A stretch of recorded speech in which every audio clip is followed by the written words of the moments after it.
अच्छा बाबूजी, हम धर्मेंद्र जायसवाल ऊर्जा की राजधानी सिंगरौली मध्य प्रदेश से पहली बार और हमारे कवि जी श्री सियाराम यादव किसने आशीर्वाद और सहयोग से पहिलका कैसेट आप लोगन के बीच में जात बा जौने के शीर्षक मिलल बेवफा पत्नी।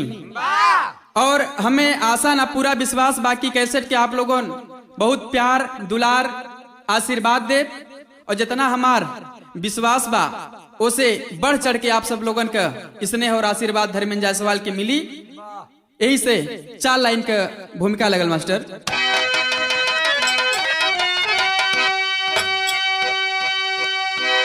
तो मौत से भी बड़ी मौत है बेवफाई, जहां में किसी से न धोखा कमाना। शोहरत या दौलत से ऊंचा है जीवन, कभी धन के आगे न खुद को झुकाना। लाख कांटों से राहें भरी हो भले, फर्ज अपना समझ कर तू दिल से लगाना। गर्व से उसकी गाथा को लिखते सियाराम, मर्द है वही जो बदल दे जमाना।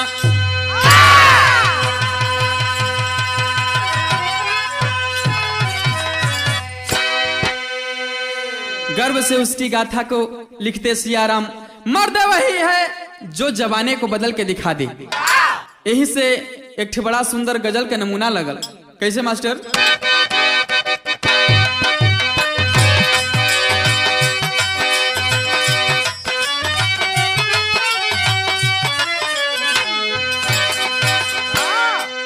वह आप लोगन के चिर परिचित गीत बा। जिंदगी की राहों में, जिंदगी की राहों में रंजो गम के मेले हैं।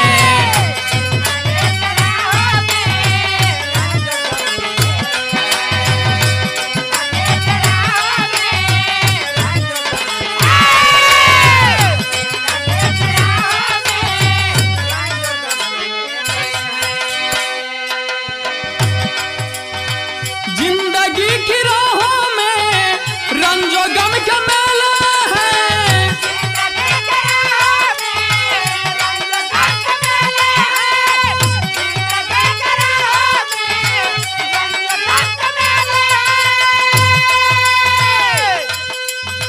रंजो गम के मेले हैं। भीड़ है कयामत की, भीड़ है कयामत की, और हम अकेले हैं।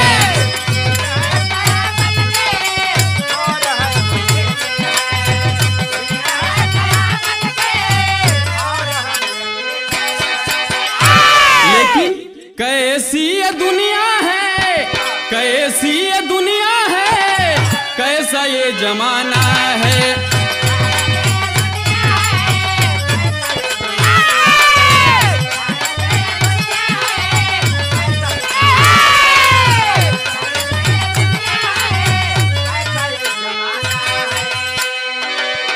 कैसी ये दुनिया है, कैसा ये जमाना है।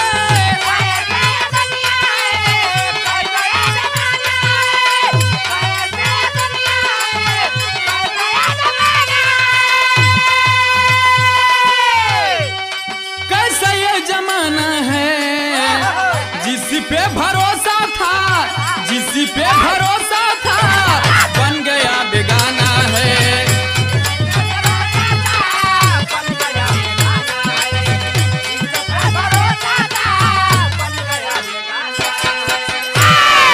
कहा जाता है कि जहां सूर्य की किरण नहीं पहुंच पाती है, वहां से भी कवि की कलम कुछ न कुछ ढूंढ करके ले आती है। इसलिए कवि ने लिखा कि जिसके ऊपर आज के समय में सबसे ज्यादा विश्वास करबा, नोट करके रखला कि वह सबसे ज्यादा आपके साथ गद्दारी करी। यही से कहानी की शुरुआत भई।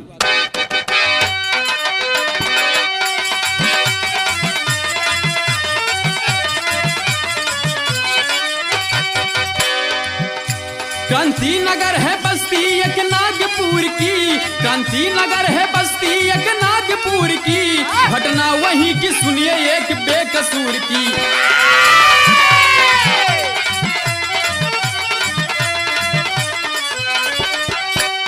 सचिन उसका नाम था वो फल का विक्रेता, सचिन उसका नाम था वो फल का विक्रेता, शिशु बोध गोद में पत्नी थी सुनीता।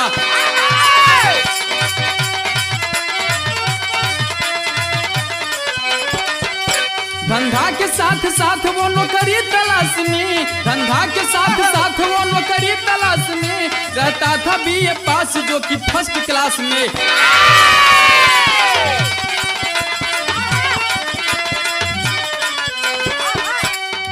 बात के समझ ली बाबूजी। महाराष्ट्र प्रांत के अंदर एगो खूबसूरत सा शहर जेके पूरा दुनिया जानला, नागपुर शहर बतावल गई। वही नागपुर शहर के अंदर एक क्रांति नगर बस्ती, वही क्रांति नगर बस्ती में रहे वाला एक मध्यम वर्गीय परिवार सचिन, जेकर नाम बतावा गई बाबू। सचिन और सचिन की पत्नी दोनों बड़ी खुशहाल की जिंदगी जी रहे हैं। यही बीच में भगवान बुझ देला तो एक ठे हंसता खिलता हुआ बच्चा भी पैदा हो गई। ऐसे घर आंगन और गुलजार हो गई। समय बहुत अच्छा ना तो बहुत खराब ना, ठीक ठाक चलत बा। सचिन पढ़ल लिखल नौजवान रहलन, लेकिन अभी तक कोनो नौकरी चाकरी ना मिलल रहल। धीरे धीरे खर्चा जब बढ़े लागल तो दुल्हन कलीन कि राजा जी अगर कमैबा ना तो ई बचवा भी कुछ दिन में स्कूल जाए लायक हो जाई, खर्चा बढ़ जाई तो आखिर कैसे के काम चली। सचिन बोला कि जरूर बात तो सही है, हर वैकेंसी में आवेदन करता हूँ, लेकिन बदकिस्मती ये है कि अभी तक नौकरी लगल ना। दुल्हन बोली कि ठीक है, आप आवेदन करते रहिए, प्रयास करते रहिए, कभी न कभी सफलता जरूर मिलेगी, लेकिन परिवार को चलाने के लिए आप कुछ न कुछ जरूर करिए। देखें बाबू, दुल्हन के कहले पर सचिन एगो फल फूल के दुकान कई लेलन। और जब फल फूल के दुकान कई लेलन तो समय धीरे धीरे ठीके बीतत बा, लेकिन वो परिवार में अचानक एगो मोड़ आई। यहाँ एक ठे तर्ज के नमूना लगल मास्टर।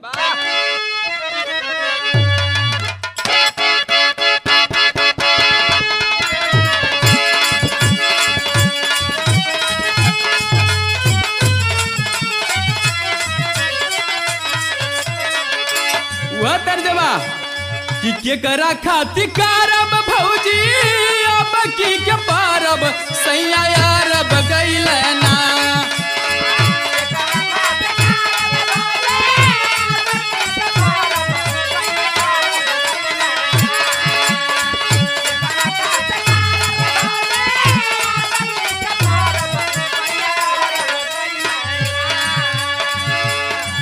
केकरा खातिर कारब भौजी बकी के पारब सैया यारब गइले ना, वो सैया यारब गइले ना, सज पर केकरा साथे लड़ब सैया यारब गइले ना।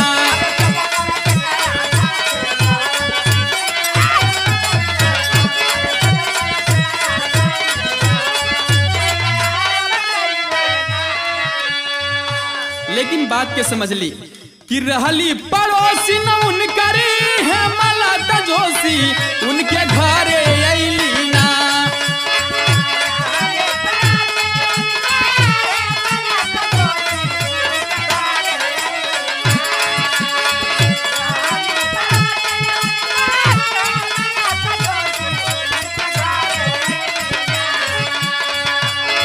रहली पड़ोसी न उनकरी है मलाता जोशी, उनके घरे अइली ना, वो उनके घरे अइली ना, तो पहिने सुंदर हार गहरे उनके घरे अइली ना।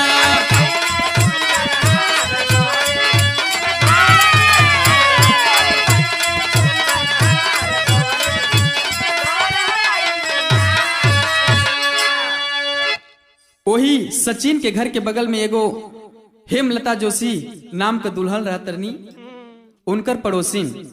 एक दिन दोपहर के समय में वो हेमलता जोशी उस सुनीता के पास आती है बाबू। और जब सुनीता के पास अइलन है हेमलता जोशी तो कहलिन सुनीता देखो ये मेरे गले का हाल कैसा लग रहा है। जब सुनीता देखी है बाबू उस जोशी की गले की हार तो देखती ही रह जाती है, पूछती है कि दीदी कहाँ से बनमौलू है। जोशी कहती है नहीं रे सुनीता, हमने इसको बनवाया नहीं है, आज हमारे शादी का सालगिरह है, यानी कि शादी के हुए पूरे साल भर हो गए हैं, इसलिए हमारे पति ने इसको गिफ्ट में दिया है, उपहार में दिया है।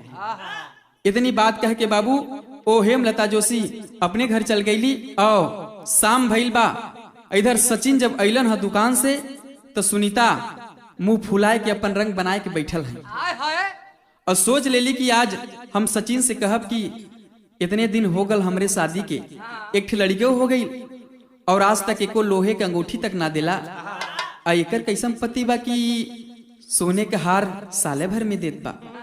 देखे बाबू जब सचिन आइल बा तो हर रोज वह सुनीता सचिन के जब दुकान से आवत पानी दे, कपड़ा उतारे में मदद करें, गमछा ले जाके द, लेकिन आज वो सुनीता बाबू रिसियाइल भाई। जब रिसियाइल बे तो उस सचिन कपड़ा उतार के मंगलस के सुनीता जरा पानी देना एक गिलास।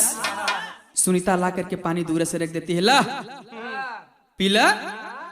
सचिन सोचने लगा कि आखिर क्या बात है, रोज तो बड़ी प्यार करती थी लेकिन आज किस तरह से ये बोल रही है। पूछने लगा कि सुनीता क्या बात है, कुछ रूठी रूठी लग रही हो। तो सुनीता बताने लगी कि स्वामी एक ठे बात कह मनबा। सचिन बोला कि कह करके देखो। यही ठे बड़ा सुंदर तर्ज लगल मास्टर।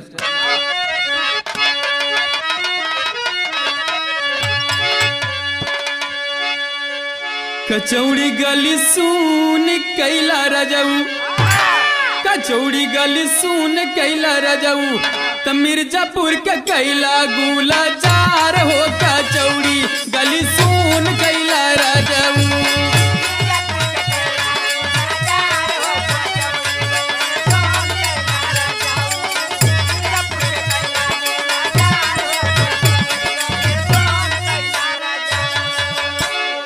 लेकिन वो सुनीता अपने सचिन से अपन बात बतावत बे, का कहत बा कि मनवा हमार कर सजना, मनवा हमार कर सजना, तो सोने कलिया दाए गोहार होती। मनवा हमार कर सजना,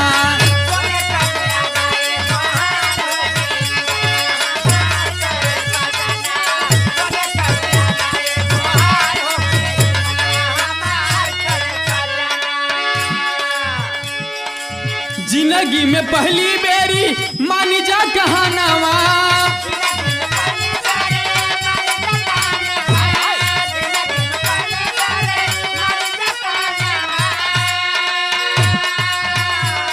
जतन कई के गढ़ाई दा गहनावा की मनवा हमार कर सजना, बिनती करी ले सरकार हो की मनवा हमार कर सजना। सुनीता कहने लगी कि स्वामी आज तक तुमसे कोनो चीज मंगवाए ना भैली और आज मांगत है कि हमें एक ठे सोने का हार ला के दे देता। सचिन सोच गया कि कहते हैं कि पति और पत्नी दोनों एक गाड़ी के पहिए होते हैं। अरे सुनीता तुम जानती हो कि मेरी कमाई कितनी है, किस तरह से खर्चा चल रहा है, लेकिन तुम सोने की हार मांग रही हो। तेरी में बतावल गिल मास्टर। अरे सजनवा तन के होले गहना, अरे सजनवा तन के होले गहना, तो सिंदूर बिना न सोहा अंगूठी हर कंगनवा, यार कंगनवा, यार कंगनवा।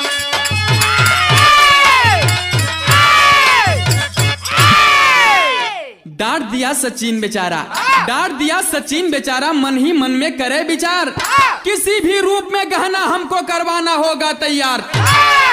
आए दिन बरात में बोझा, आए दिन रात में बोझा ढोता था बन पल्लेदार, पैसा तो आज जुटा लिया आखिर में पड़ गया बीमार। सुनीता जीत कर दी कि ना, जब ले आप हमें हार ना देवा तब तक हम आपसे बातें ना करब। सचिन बोला कि सुनीता इतनी प्यार करने वाली सुनीता, हर मोर्चे पर हर मोड़ पर हमारी साथ देने वाली सुनीता, आज तुम इस तरह से बात कर रही हो। अच्छा तो ठीक है, अगर तूने कसम ले लिया कि अगर हार नहीं देंगे तो बात नहीं करूंगी, तो मैं भी कसम लेता हूं सुनीता कि जब तक तुम्हें हार नहीं दे पाऊंगा तब तक मैं भी तुमसे बात नहीं करूंगा। देखें बाबू, दिन को फल फूल का दुकान लगाने लगा और दिन और रात दोनों काम करने लगा सचिन। रात के पल्लेदारी करे लगल, बोझा ढोने लगा। आखिरकार कुछ दिन के समय बीतल बा बाबू, और एक दिन राती के जब आइल बा तो बैठ के पैसा गिनत बा कि आज 3-3 महीना के दिन बीत गई, सुनीता से बोलने ना है और अब बर्दाश्त ना होता। ऐसे पैसा गिनत बा कि कोनो पातर छितर हार किन के सुनीता के देही और बोलब चालू कर दी। अब जब पैसवा गिनत है सचिन, गिनते गिनत अचानक तबीयत बिगड़े लगल बाबू। पेट में अचानक दर्द होने लगा और जब दर्द होने लगा तो दर्द से कराने लगा सुनीता, आवाज देने लगा कि सुनीता कहाँ हो रे सुनीता, मेरे पेट में अजीब सा दर्द हो रहा है रे सुनीता, लगता है कि अब नहीं बच पाऊंगा। आखिर बाबू जब इतनी बात को सुनीता सुनी है, दौड़ करके आती है, स्वामी का भइल, स्वामी का भइल, अभी तो अला तो ठीक कर अला, भैया भैया आपके का हो गई। सचिन बताने लगा कि सुनीता लगता है कि अब मैं नहीं बच पाऊंगा रे, मेरे पेट में न जाने क्यों अजीब सी दर्द हो रही है। का कहे मास्टर?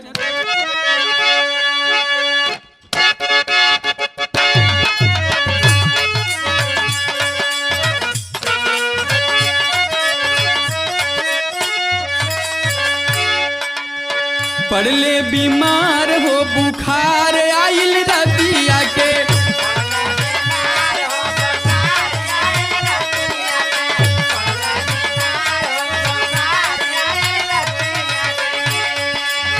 सुनीता से कहेला तिखार आज पतिया, तिखार आज पतिया के, पड़ले बीमार हो बुखार आइल रतिया के।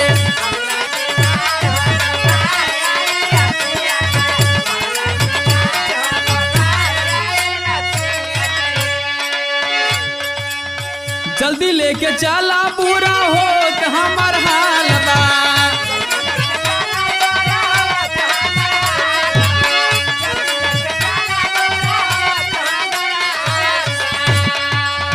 बगल पड़ोसवा में नामी अस्पताल बा,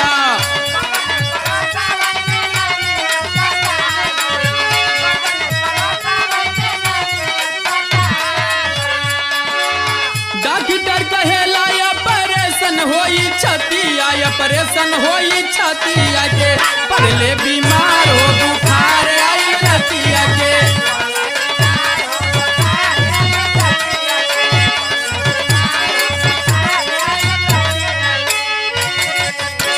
सुनीता आनन फानन गाड़ी की व्यवस्था करती है बाबू और अपने पति सचिन को लेकर के वैसी नागपुर में एक हॉस्पिटल रहा, वही हॉस्पिटल में ले जा करके डॉक्टर को दिखाती है। डॉक्टर चेक करते हैं, बताते हैं सुनीता लगता है तेरे पति के सीने का ऑपरेशन करना पड़ेगा।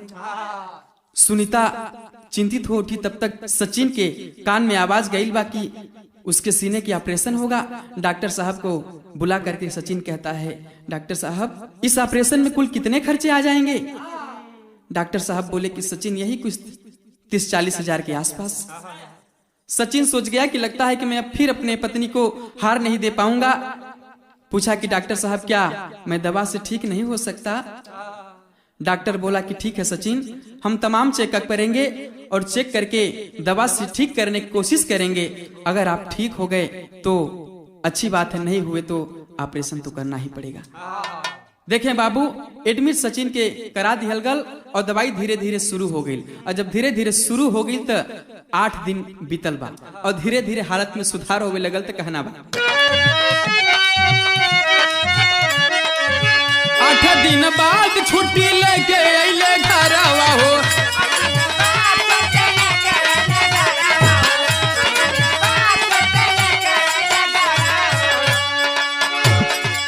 धीरे धीरे हालत में हो तो सुधारवा हो।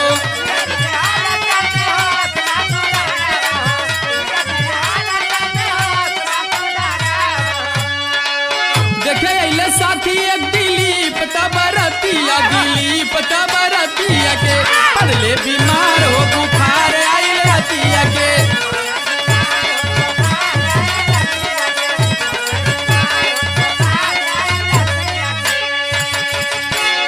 देखें बाबू, धीरे धीरे 8 दिन के दिन बीतल बा और सचिन की तबीयत ठीक होने लगी। जब ठीक होने लगी तो 8वें दिन सुनीता को डॉक्टर साहब बुला के बोले हैं कि सुनीता यू आर वेरी लकी, तुम्हारे पति का ऑपरेशन से बचा जा सकता है।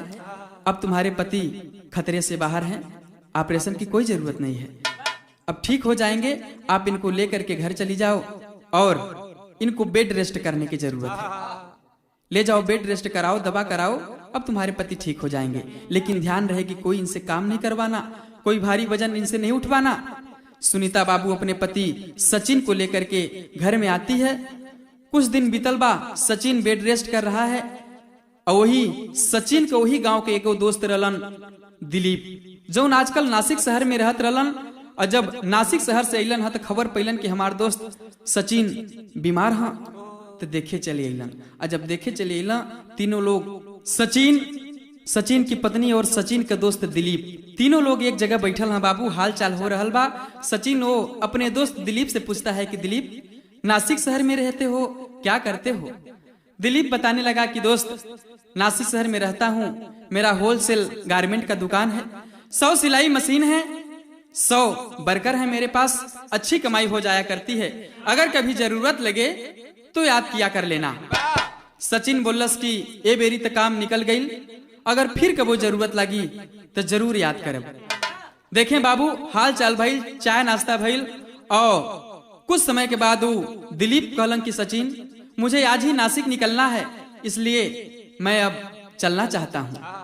सचिन सोचलन कि मेरा बचपन का जिगरी दोस्त है, आज मेरी ऐसी हालत कि मैं इसे अपने घर से विदाई तक नहीं कर सकता, इसलिए अपनी दुल्हन सुनीता से कहा सचिन की सुनीता जाओ मेरे दोस्त को जरा अपने घर के बाहर गेट तक छोड़ करके आओ। देखें बाबू जब वो सुनीता सचिन के दोस्त दिलीप को छोड़ने के लिए गेट के बाहर जाती है तो उसका ईमान डोल जाता है। वही सोचने लगी बार बार कि यह एक व्यक्ति है जो महीने में लाखों रुपए कमाता है और मेरा पति बेड रेस्ट कर रहा है, हो न हो कि रेस्ट करते करते हमेशा के लिए रेस्ट करने लगे। यही बात सोचने लगी बाबू, तब एक बिरहा में तर्ज लग गल मास्टर।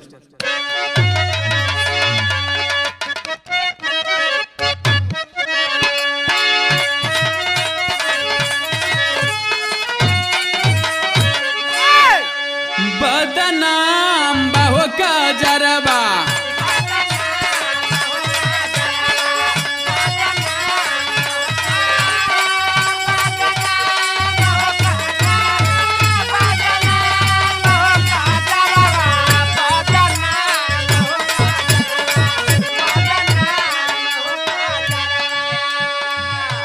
लेकिन वो सुनीता जब दिलीप को छोड़ने के लिए गेट पर चली है बाबू तो क्या सोच रही है? सोच माने मन गुजरिया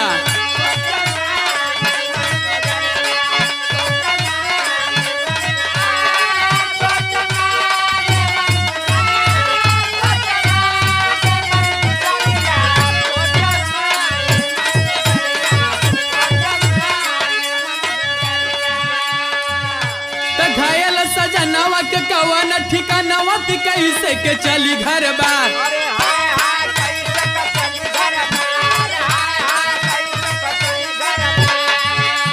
लाल के छुपा के लेके भागी अधीरतिया, लाल के छुपा के लेके भागी अधीरतिया, साथ दिलीप दिलदार।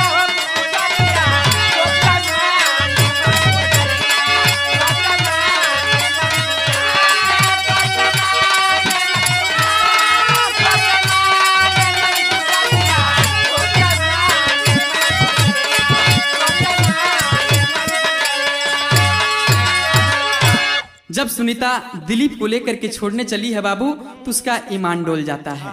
सुनीता कहने लगी दिलीप जरा एक बार मेरी तरफ प्यार भरी नजरों से देख दो। दिलीप बोला अरे तुम मेरे दोस्त की पत्नी हो और मुझे इस तरह से कह रही हो? लेकिन सुनीता बड़ी जिद्दी थी बाबू, जिद कर बैठी और जब जिद कर बैठी तो दिलीप को सुनीता की तरफ प्यार भरी नजरों से देखना ही पड़ा। दिलीप बोला तब? सुनीता बोली कि दिलीप मैं अब यहाँ नहीं रहना चाहती, मैं तुम्हारे साथ चलना चाहती हूँ, मुझे भी ले चलो। दिलीप बोला कि तुम्हारे साथ एक छोटा सा नन्हा सा बालक भी है, उसका क्या करोगी? सुनीता बोली कि उसे मैं लेकर के चलूंगी। देखें बाबू दोनों लोगन का प्लान सेट भइल और जब रात आइल तो वही राते की दोनों दिलीप और सुनीता इस शहर छोड़ के नासिक शहर भाग गईला। और जब नासिक शहर लोग चल गईला, सुबह का पहर जब आइल बा तो वो सचिन अपनी पत्नी को अपनी घर में ढूंढता है, आवाज देता है कि सुनीता कहाँ हो रे सुनीता? लेकिन बाबू जब सुनीता रहे तब तो सुनीता बोला कुछ लोग गईलन और बतलन कि सचिन, तुम्हारे घर में जो तुम्हारा दोस्त आया था उसी के साथ तुम्हारी दुल्हन सुनीता यहाँ से भाग निकली। तब सचिन सोचने लगा, क्या सोचा? तो घायल सचिन कर मन में गुना नवा की दुनिया ही पैसा के बाद,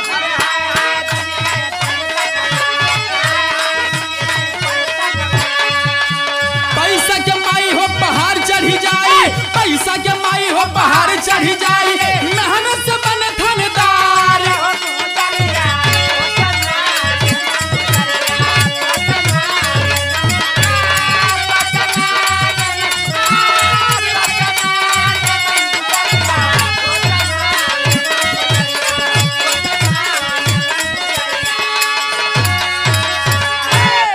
सचिन सोच गया कि बाहर जमाना, आज के समय में क्या सब कुछ पैसा ही होता है?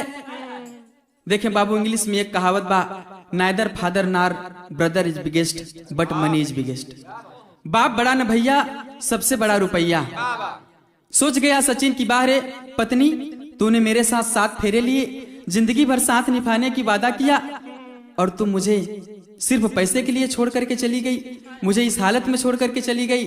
देखें बाबू, धीरे धीरे सचिन का हालत कुछ दिन बाद सुधरल बा और पहले बतौली कि सचिन पढ़ल लिखल नौजवान रहलन, बीए पास रहलन और सब वैकेंसी में आवेदन करत रहलन। महाराष्ट्र पुलिस के भी भर्ती निकलल। जब महाराष्ट्र पुलिस की भर्ती निकलल तो ओहू में आवेदन कैलन। जब आवेदन कैला बाबू, देखा आज उस परीक्षा को जब दिया है सचिन तो क्वालिफाइड हो गया। जब क्वालिफाइड हो गया बाबू, तो आज अपने मेहनत और काबिलियत के बल पर सचिन थाने का थानेदार बन गया।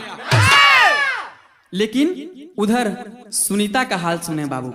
जब सुनीता दिलीप के संगे नासिक शहर में पहुंचिल बा, 2-4 दिन के दिन बीतल तो सुनीता के चैन ना पड़त बा और दिलीप से कहे लगल कि दिलीप, आखिर आपका दुकान लौकत ना है, आपके लोग नहीं लौके रहे हैं, आपके लोग दिखाई नहीं दे रहे हैं। दिलीप बोला कि सुनीता, अभी गांव से आई हो, कुछ दिन रहो, खाओ पियो, फिर सारी चीज का पता चल जाएगा। लेकिन बाबू सुनीता जिद्दी थी, जिद कर बैठी कि नहीं दिलीप, जो कुछ भी आपका दुकान है, आपके लोग कहाँ काम करते हैं, आपका कहाँ कारखाना है, मुझे दिखाइए। तब दिलीप को बताना पड़ा। दिलीप क्या बताया? दिलीप सुनीता के साथ है। अरे दिलीप सुनीता के साथ है, जब नासिक शहर में आया है, खोला राज तब सब कुछ अपने मुख से साफ साफ बतलाया है। सीधी साधी लड़की को ला, अरे सीधी साधी लड़की को ला, कोठे पर पहुंचाता हूँ, यही काम है, सुन ले सुनीता, अच्छी मनी कमाता हूँ। सुनीता, मेरा कोई होलसेल गारमेंट का दुकान नहीं है, मेरे पास कोई सिलाई के वर्कर नहीं है, मैं तुम्हारी जैसे सीधी साधी लड़कियों को गांव से बहला फुसला करके ले आता हूँ। इसी नासिक शहर में एक रंग मिजाजी कोठा है, उसी कोठे पर उनको पहुंचाता हूँ, अच्छी मनी की कमाई करता हूँ। जब इतनी बात को सुनीता सुनी है बाबू, उसके पांव तले की जमीन खिसकने लगी। देखें बाबू, पांव पर सुनीता गिर करके दिलीप के कहने लगती है कि दिलीप, एक टुका रोटी दिया, आधे पेट देबा, हम खा के तोहरे घरे रह जाब, लेकिन हमें कोठे पर मत भेजिहा। दिलीप बोला कि ठीक है, तुम मेरे दोस्त की पत्नी हो, तुम्हें मैं कोठे पर नहीं भेजूंगा। देखें बाबू, धीरे धीरे समय बीतत बा। एक दिन भइल का,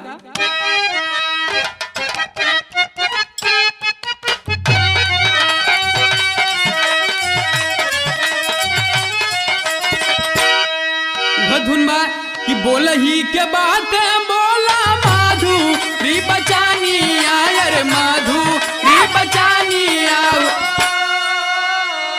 तीखी बानी करे टकरारन हो राम।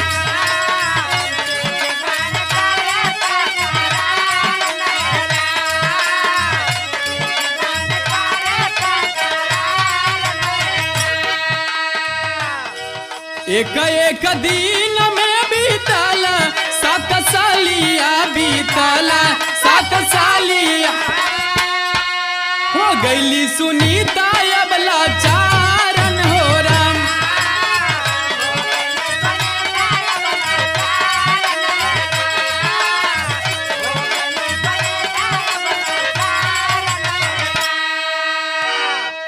आया है दिलीप पी के राती के समय, आयर राती के समय, मारे लगल खींची के दुलारन हो रहा।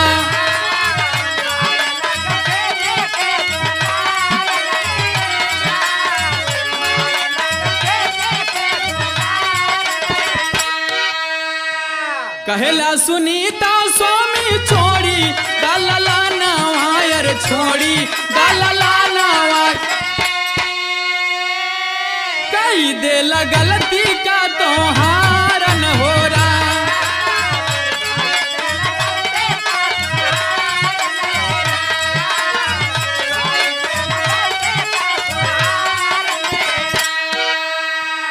देखें बाबू, वो सुनीता दिलीप के साथ घुट घुट करे 7 साल का समय बिताई है। 7 साल का समय बीतल बा नासिक शहर में। एक दिन दिलीप पी खाकर के नशे के हालत में आया है बाबू, और झूमते झामते जब घर में प्रवेश किया है तो जो लड़का रहल, आज 8 साल का लड़का हो गल, वो लड़का डरते हुए अपने पापा के पास पहुंचा है और पापा को पकड़ के कहने लगा, पापा चॉकलेट लिए है, पापा बिस्किट लिए है पापा। देखें बाबू, जब इतनी बात को कहा है तो वो दिलीप खींच करके थप्पड़ मारा है अपने उस बच्चे को कि लड़का जमीन की धूल चाटने लगा।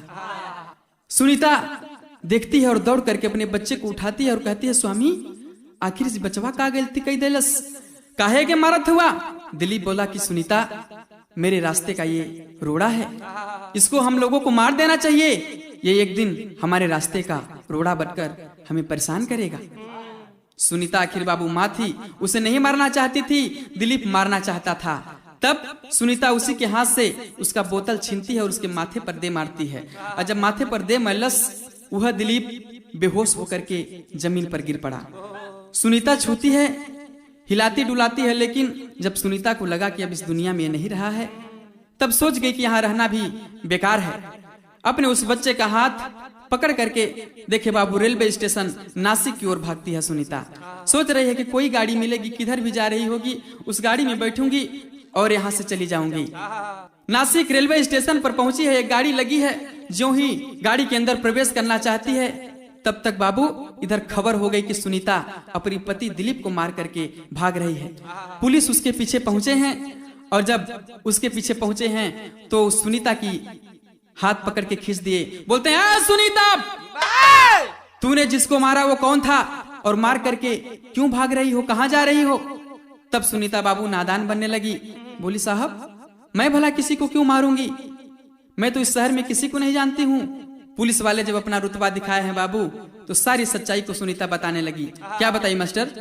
कहेली दरोगा से बचनियान हो, साहब गलती हमार।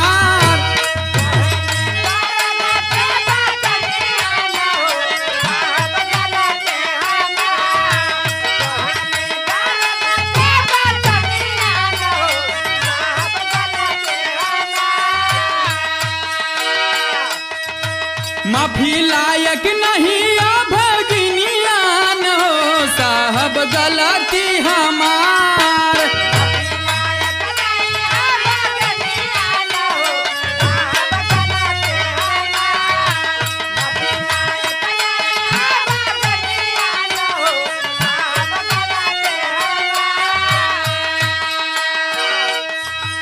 हाँ साहब, मैंने ही दिलीप को मारा है। दरोगा साहब पूछे कि सुनीता क्यों तुमने दिलीप को मारा, आखिर क्या लगता था तुम्हारा दिलीप? तो बताने लगे सुनीता, नाम बा सुनीता, पता बटे नागपुर हो।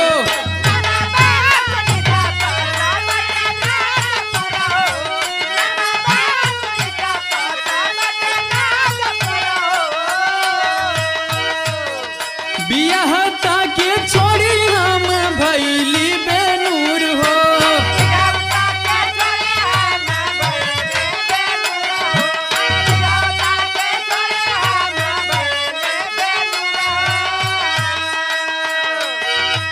फंसी गईली दिलीप के संगनियान हो, साहब गलती हमार। साहब मैं यहाँ की रहने वाली नहीं हूँ, मैं नागपुर की थी, और मेरी शादी भी नागपुर में सचिन नाम के व्यक्ति से हुई थी। लेकिन इस दिलीप के साथ मैं अपने पति का घर छोड़ करके यहाँ भाग करके आई साहब, और ये कोठे का दलाल निकला और मेरे बच्चे को मारना चाहता था साहब, इसलिए मैंने उसे जानबूझकर मारने का प्रयास नहीं किया, लेकिन धोखे में जो चोट लगा उससे उसकी मृत्यु हो गई साहब।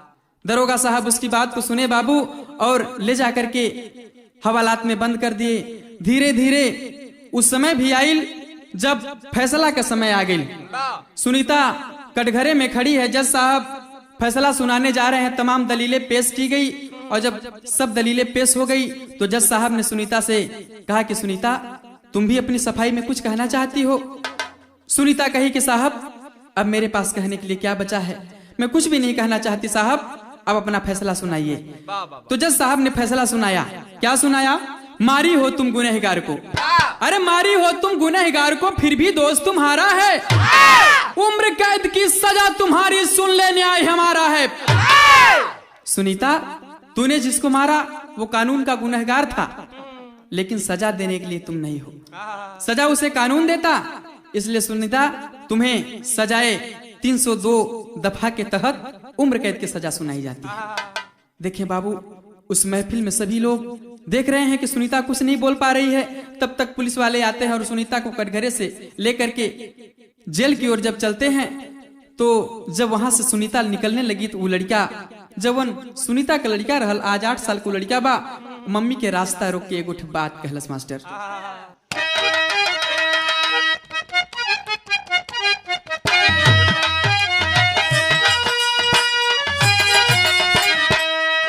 माई के समनवा रोई के, माई के समनवा रोई के, बोला सुगनावा हो, माई के समनवा रोई के, बोला सुगनावा हो, इतने दा जाननी बताया हो। माई के समनवा रोई के, बोला सुगनावा हो, इतने दा जाननी बताया हो।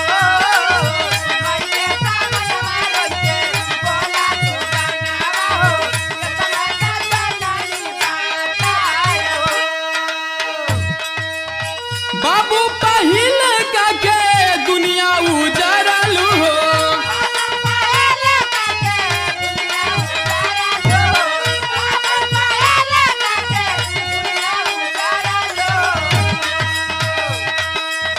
दूसरा के साथ आइलू ओहू के मारलू हो,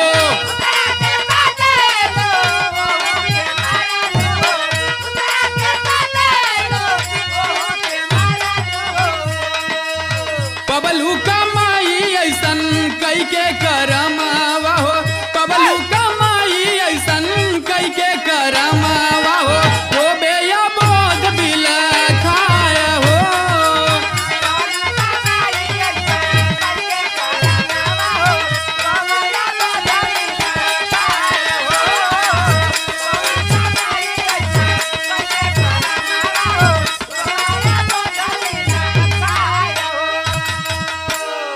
जब पुलिस वाले सुनीता को हथकड़ी लगा करके चले हैं बाबू, वो नन्हा सा बालक जा करके रास्ता रोक लेता है, कहता है मम्मी तूने ये सब करके क्या पाया रे?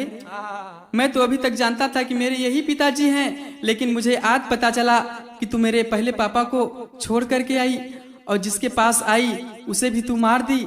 आखिर ये सब करने से तुझको क्या मिला रे मम्मी, क्या मिला? और बात कहता है, क्या कहा मास्टर? तू तो जाई बुझेल सब जाई अपने घर हो,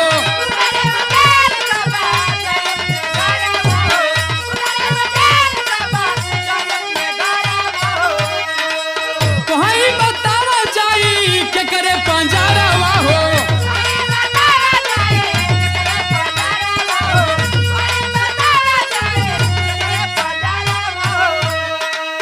सब ही उदास झरझर बरसे नयनवा हो, सब ही उदास झरझर बरसे नयनवा हो, ओही से कुछो ना कहाय हो। देखें बाबू लड़का रोने लगा कि मम्मी तू तो जेल चली जाएगी रे, लेकिन मुझे भी बता दी जाए कि मैं कहाँ जाऊंगा। माँ तू तो मुझे छोड़ करके चली जाएगी, मैं किसके पास रहूंगा, कहाँ जाऊंगा? पूरे महफिल में लोग भरे हैं बाबू। सब लोग सोच रहे हैं कि वास्तव में लड़का सही बात कह रहा है, लेकिन कोई कुछ नहीं बोल पा रहा है। उसी महफिल में वो सचिन दरोगा भी मौजूद हैं, जो सुनीता के पति थे बाबू। वो सचिन दरोगा भी मौजूद है। सचिन अपनी पत्नी सुनीता को पहचान लिया कि सुनीता आज क्या करके सजाए उम्र कैद पा रही है, लेकिन वो सुनीता अपने पति को अभी तक नहीं पहचान पा रही है बाबू, और अपने उस बच्चे के सवाल का कोई जवाब नहीं दे पा रही है। चुपचाप सुन रही है। उसके भी आंखों से आंसू निकल रहे हैं, लड़का भी रो रहा है, सभी लोग गमगीन नजरों से देख रहे हैं। तब उस सचिन दरोगा से बर्दाश्त नहीं हुआ। जब सचिन दरोगा से बर्दाश्त नहीं हुआ तो पहपट का लाइन लगल मास्टर।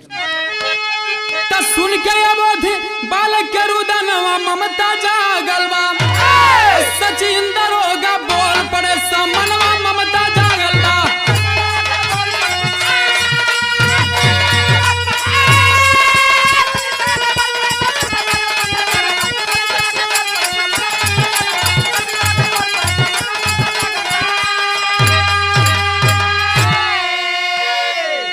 कोई नहीं दुनिया में मेरा, यही मेरी कमजोरी हो।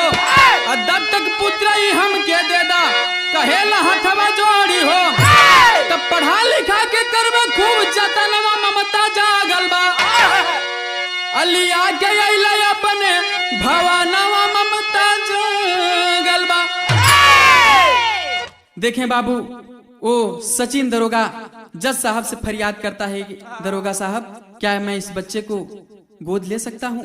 सभी को एक बार बड़ी खुशी हुई बाबू। वो जज साहब बोले कि दरोगा साहब, भला इससे खुशी की बात क्या हो सकती है, आप निसंकोच इसे गोद ले सकते हैं।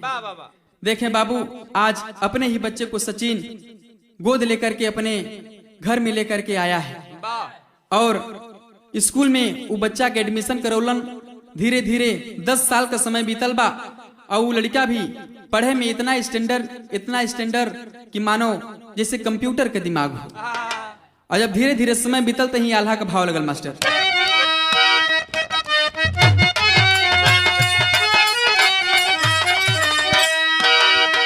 धीरे धीरे बीतल 10 साल का समैया भैया,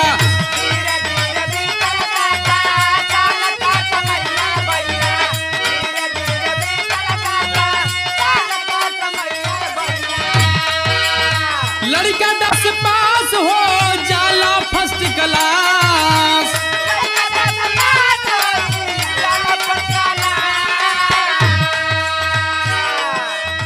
खुशी भय दरोगा खुशियाँ मनावेला सिपहिया भैया।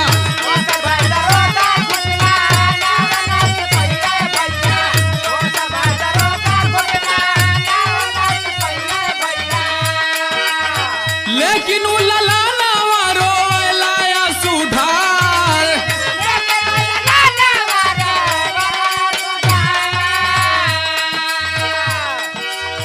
पूछेला दरोगा काहे रोवेला सुगनवा बोला।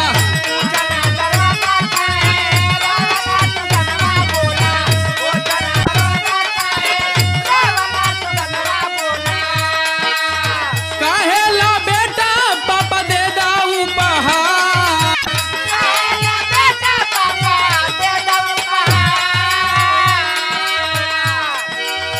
कहेला दरोगा बेटा बोली दा बचनिया बाबू।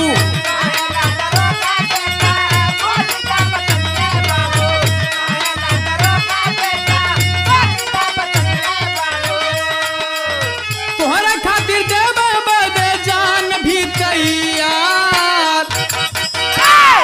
देखें बाबू, आज धीरे धीरे 10 साल का समय बीतल बा, और लड़का इतना पढ़लस कि जब महाराष्ट्र प्रांत का रिजल्ट घोषित भइल बा, ओ रिजल्ट में सबसे टॉप 10 में उस लड़के का नाम है। यानी कि प्रथम श्रेणी में वो लड़का अव्वल हुआ है, पास हुआ है। जब इतनी बात की खबर दरोगा साहब को लगी है तो बहुत खुश हुए बाबू। और जब बहुत खुश हुए तो उसी खुशी में एगो पार्टी दिलन। वो पार्टी में सब अपने स्टाफ के लोगन के आमंत्रित कैलन, अदर लोग भी अइलन। सब लोग नाचत बा, झूमत बा, गावत बा और खात पियत बा, लेकिन वो लड़का एक किनारे में मुंह छिपा करके बैठा हुआ है। जब दरोगा साहब की नजर उस लड़के पर पड़ी है, दरोगा साहब पहुंचे हैं और पीछे पीठ पर हाथ रख कर के बोलते हैं, बेटा क्या बात है रेलाल, तेरी खुशी में हमने इतनी बड़ी पार्टी रखी, सब लोग नाच गा रहे हैं, लेकिन तू क्यों मुंह लटका करके बैठा है रे बेटे। लड़का बोला कि पापा हमें आप एक उपहार दे दा। दरोगा साहब बोले कि बेटा तुम्हारे लिए तो जान भी दे सकता हूं, तुम सिर्फ एक उपहार मांग रहे हो। लड़का बोला ना पापा, आपका जान प्राण हमें ना चाहिए। दरोगा साहब बोले कि आखिर क्या चाहता है तुम। बोला आज ना पापा, आप वादा करा तो कल हम आपकी बताई। दरोगा साहब बोले कि बेटा वादा करता हूं कि जो मांगोगे दूंगा। देखें बाबू, दूसर की दिन आइल बा और सुबह में लड़का नहा धो के खा पी के तैयार हो गई, अपने पापा के भी तैयार कैलस, जाके जीप के ड्राइवर वाले सीट पर बैठ गया और बोलस कि पापा आज गाड़ी मैं चलाऊंगा, जिधर आपको लेकर के चलूंगा उधर आपको जाना पड़ेगा, आप गाड़ी में बैठिए। देखें बाबू, अपनी गाड़ी में अपने पापा को बैठाया है और लेके जाके इधर रहा मास्टर खड़ी के भाव लगल।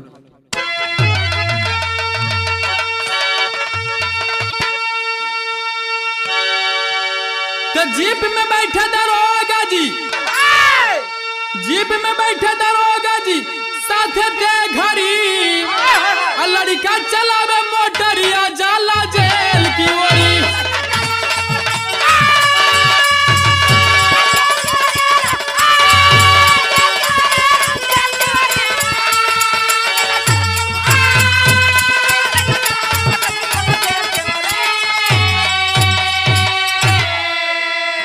आज वो भागिन के सजाए भैली पूरा, अब मम्मी के बिना पापा हमारे दुनिया बाए अधूरा, तो उनके लिहल बिना न डाकब डेहरी, लड़का चलावे मोटरिया जाला जेल की ओरी।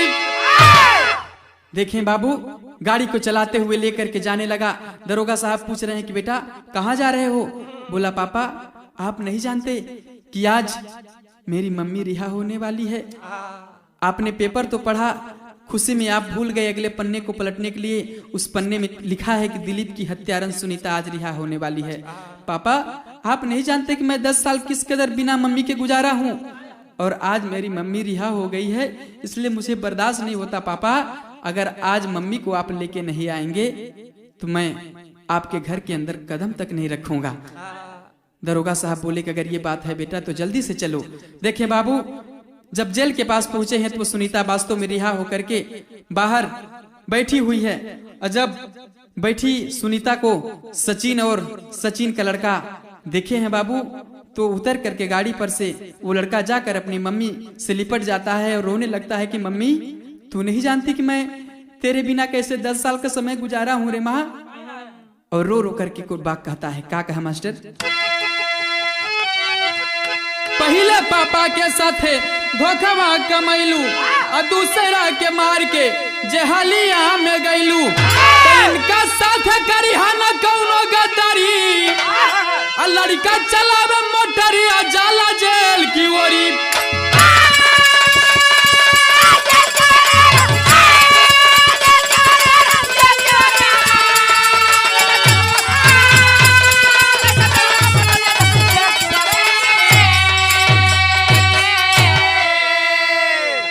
मम्मी चलो मम्मी घर चलते हैं, तूने पहले पापा को छोड़ दिया, दूसरे पापा को मार दिया, लेकिन मम्मी जानती हो जिन्होंने मुझे शरण दिया है कितने अच्छे हैं, चलो इनके घर चलते हैं। जब तक मैं पढ़ लिख करके बड़ा नहीं हो जाता, किसी ओहदे पर नहीं हो जाता, इनके घर में रहूंगा। इनका बहुत बड़ा हमारे ऊपर एहसान है माँ, और इनके घर में हम सर छिपा करके रहेंगे। जब किसी ओहदे पर हो जाएंगे तो इनका भी एहसान मैं अदा करूंगा मम्मी, लेकिन ध्यान रहे कि अब फिर से अपनी पुरानी गलती को मत दोहराना।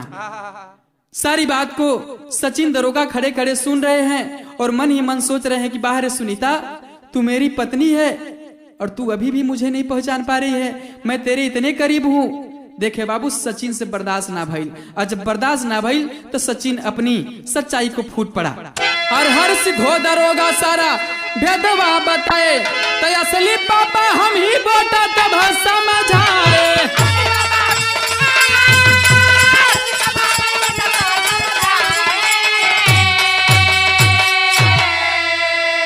तो बसली फिर से दुनिया जो गई थी उजरी, लड़का चलावे मोटरिया जाला जेल की ओरी।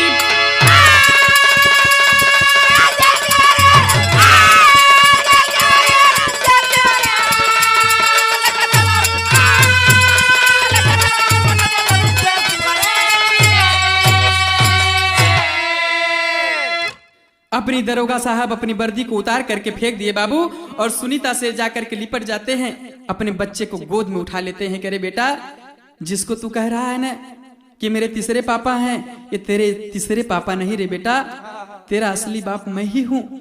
और सुनीता, तू मुझे नहीं पहचान पा रही है सुनीता, मैं तेरा सचिन हूँ रे सुनीता, तेरा सचिन हूँ। देखे बाबू, सचिन अपनी पत्नी के गले लग जाता है। आज तीनों प्राणी फिर मिल जाते हैं और आज वो परिवार फिर हंसी खुशी से एक बार एकजुट हो गया, एक साथ हो गया और फिर अपनी जिंदगी का परवरिश कर रहे हैं, अपनी जिंदगी बिता रहे हैं। आखिरी लाइन में कहना बा, गुरु बिहारी गुरु रमन फिर फूला फूल गुलशन में, तब भोला भरत विश्वनाथ की चर्चा होती जाने जाने।